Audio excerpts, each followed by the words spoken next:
आप सभी का स्वागत है हमारी अनाबिया स्टोरीज में। एक गांव में प्रिया नाम की एक लड़की रहती थी। वो अपने पिता रामू और सौतेली माँ कमला के साथ रहती थी। जब प्रिया 4 साल की थी तब उसकी माँ एक लंबी बीमारी के कारण इस दुनिया से चली गई थी। प्रिया की देखभाल के लिए रामू ने दूसरी शादी कर ली थी। रामू और कमला का एक 5 साल का बेटा विक्की भी था।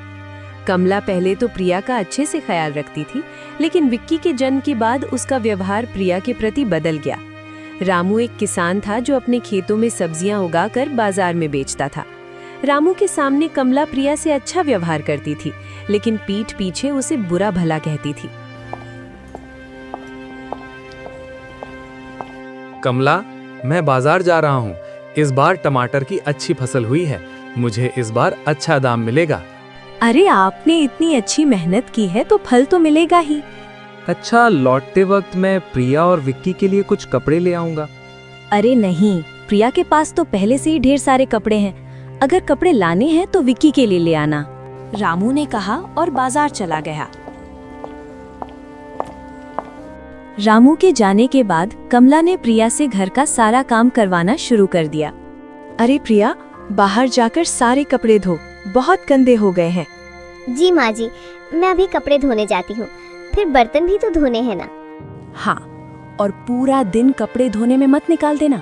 तेरे पिता के आने से पहले सारा काम खत्म चाहिए, समझी? जी माँ जी। और प्रिया बाहर कपड़े धोने चली गई। जब प्रिया कपड़े धो रही थी तभी एक चमकीला गाय उसके पास आई और रंभाने लगी। अरे गौ माता, क्या तुम्हें पानी पीना है? गाय ने सिर हिलाया, बहुत प्यासी थी। ठीक है, मैं तुम्हें पानी देती हूँ। और एक छोटी बाल्टी में पानी लाकर गाय के सामने रख दिया। गाय ने पानी पिया। जब प्रिया ने देखा कि गाय की प्यास बुझ रही है तो उसने सोचा कि उसे कुछ खाने को भी देना चाहिए। वो घर के अंदर गई और रसोई से 2 रोटियां लाकर गाय को खिलाने लगी। तभी कमला वहां आ गई और गुस्से में प्रिया को चांटा मार दिया। उसने एक डंडे से गाय को भी मारकर भगा दिया। तेरी इतनी हिम्मत! किससे पूछकर रसोई से रोटियां निकाली और इस गाय को खिलाने चली आई? अगली बार ऐसा किया तो तेरी टांगे तोड़ दूंगी, समझी? कमला ने गुस्से में कहा और घर के अंदर चली गई। प्रिया रोते रोते कपड़े धोने लगी। शाम को जब रामू घर लौटा तो वो सिर्फ विक्की के लिए कपड़े लाया। ये देखकर प्रिया उसके पास गई। पापा मेरे लिए कपड़े नहीं लाए? अरे बेटा, तुम्हारी माँ ने कहा था कि तुम्हारे पास पहले से ही बहुत कपड़े हैं, इसलिए मैं तुम्हारे लिए नहीं लाया। रात का अंधेरा था। गांव के चारों ओर भैली खेतों की मिट्टी में चांदनी उतर रही थी। सब अपने अपने घरों में सो चुके थे, लेकिन प्रिया का मन बेचैन था। दिन भर सौतेली माँ कमला ने उसे भूखा रखा था। काम इतना करवाया कि उसके पैरों में छाले पड़ गए, लेकिन खाने को सिर्फ सूखी रोटी का टुकड़ा भी नहीं दिया।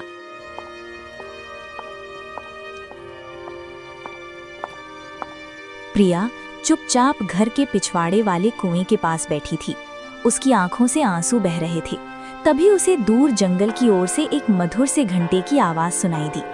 प्रिया ने सोचा शायद कोई चरवाहा देर से अपने मवेशी लौटा रहा है, लेकिन ये आवाज अजीब थी, इतनी मीठी मानो किसी मंदिर के भीतर से आ रही हो।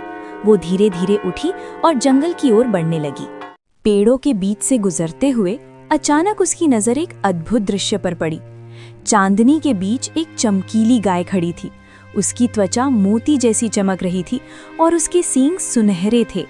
उसकी आंखें बिल्कुल इंसान जैसी गहरी और दयालु लग रही थी। प्रिया ने डरते डरते कहा, तुम कौन हो इतनी रात को यहाँ? गाय ने धीरे से, और जैसे ही सुरभि उसके पास पहुंची उसने महसूस किया कि इस गाय से एक अद्भुत गर्माहट और शांति निकल रही है, और प्रिया को ऐसा लगा मानो वो उसकी भाषा समझ सकती है। डर मत बेटी, मैं साधारण गाय नहीं हूँ। मुझे देवताओं ने धरती पर भेजा है। मेरा नाम सुरभि है। मैं उस घर में रहती हूँ जहाँ सच्चा दिल और निष्कलंक आत्मा हो। प्रिया हक्की बक्की रह गई। उसने हाथ जोड़ लिए। माँ, अगर आप सचमुच दिव्य है तो मुझे क्यों मिली? मैं तो एक गरीब और दुखी लड़की हूँ। गाय ने अपने बड़े बड़े नेत्रों से प्रिया की ओर देखा और बोली, गरीबी कोई दोष नहीं बेटी, दोष लोभ, अन्याय और क्रूरता में है। तुम्हारे हृदय में निर्मलता है। तुम दूसरों के लिए दुख सह लेती हो, लेकिन किसी का बुरा नहीं चाहती। इसी करुणा और सहनशीलता ने मुझे तुम्हारी ओर खींचा। प्रिया की आंखों में आंसू आ गए। उसने कांपते स्वर में कहा, लेकिन माँ, मेरे पास तो खाने को भी कुछ नहीं होता। कमला माँ मुझे ताना देती है और विक्की मेरा मजाक उड़ाते हैं। क्या मेरी जिंदगी हमेशा ऐसी ही रहेगी? गाय ने धीरे से अपनी पूंछ हिलाई और बोली, नहीं बेटी, आज से तुम्हारा भाग्य बदलेगा।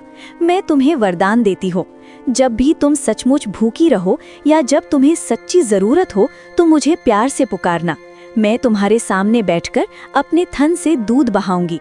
वो दूध सिर्फ दूध नहीं होगा, उसमें अन्न का स्वाद, फल की मिठास और घी शक्कर की शक्ति होगी। तुम्हारे लिए वो हर भोजन बन जाएगा। प्रिया आश्चर्य से सुनती रही। गाय ने आगे कहा, लेकिन ध्यान रखना बेटी, इस वरदान का दुरुपयोग मत करना। ये गाय सिर्फ तुम्हारे निष्कलंक मन के लिए है। यदि कोई और इसे पाने की कोशिश करेगा, लालच या स्वार्थ से, तो उसका सर्वनाश हो जाएगा। प्रिया ने श्रद्धा से सिर झुका दिया और बोली, माँ, मैं वादा करती हूँ कि मैं इस वरदान का कभी गलत उपयोग नहीं करूँगी। गाय ने उसकी ओर झुककर अपनी आंखों से आशीर्वाद दिया। अचानक गाय के आसपास रोशनी फैल गई और क्षण भर में वो अदृश्य हो गई। प्रिया वहीं खड़ी रह गई, मानो उसने कोई सपना देखा हो। लेकिन उसके पैरों के पास एक कटोरी रखी थी। उसमें गरम गरम दूध था, जिसकी खुशबू ने उसका मन मोह लिया। उसने कांपते हाथों से दूध पिया। उसका शरीर गर्माहट से भर गया। भूख गायब हो गई और उसके चेहरे पर मुस्कान लौट आई। उस रात पहली बार प्रिया ने पेट भरकर नींद ली।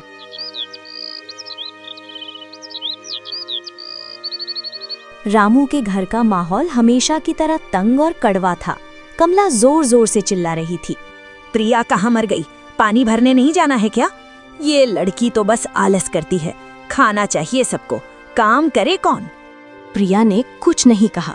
वो चुपचाप अपने काम में लग गई।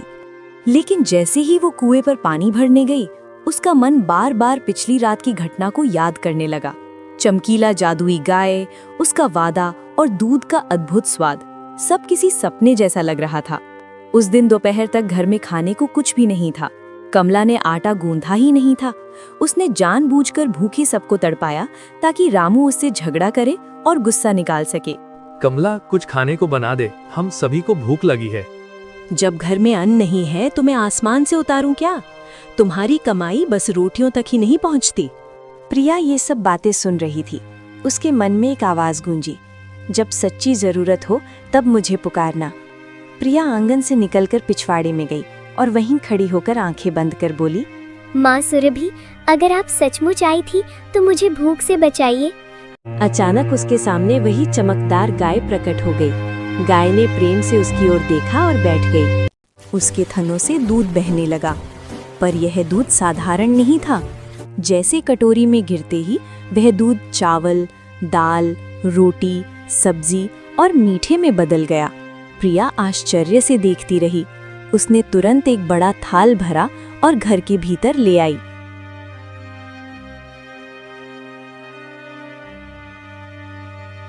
प्रिया, ये सब खाना कहाँ से आया? अभी तो घर में कुछ भी नहीं था, फिर अचानक से कैसे ये सब? प्रिया ने झूठ नहीं बोला, लेकिन सच भी पूरी तरह नहीं बताया। वो बोली, पिताजी, भगवान ने हमारी पुकार सुन ली है। आप सब पहले खा लीजिए। रामू ने बिना सवाल किए रोटी उठाई और आंसू भराए। उसे लगा जैसे किसी देवता ने उसकी दयनीय हालत देख ली हो।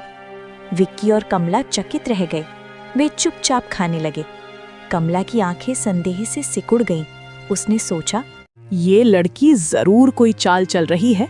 कल तक भूखी मर रही थी और आज अचानक थाली भर भोजन। कुछ तो राज है, मुझे पता लगाना होगा।